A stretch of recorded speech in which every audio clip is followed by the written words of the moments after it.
Nagkinahanglan ka og financial karon, nagkinahanglan ka og kaayuhan karon. Ang Ginoo lang atong duulan, wala nay lain. Because God is everything. God is the source of everything. Yes, anang kinahanglan nato diri sa kalibutan, gikan na sa Ginoo, iyahan na.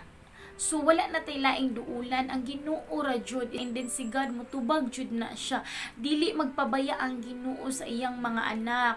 Wala siya gipabayaan nga mga anak niya. Basta kabalo ka nga nisalig ka sa iya ha. Masolve gyud na, mag-grant gyud na ang imong mga pag-ampo. Yes, ingana ang Ginoo ka milagruso. So gamito nato no kay anak man ta niya. Mao na atong ma-benefits kay God ang iyang pagkagamhanan. We are the child of the Most High God. So mao na siya ato ang makuha sa atong amahan. Tanan iyaha ang tanan diri sa kalibutan. So ibig sabihin, dato ta kay ang atong Ginoo dato, iyaha ang tanan. God is the source of everything. Naalang na sa imuha kung unsaon nimo paggamit ang gihatag nga privilege ni God sa imuha.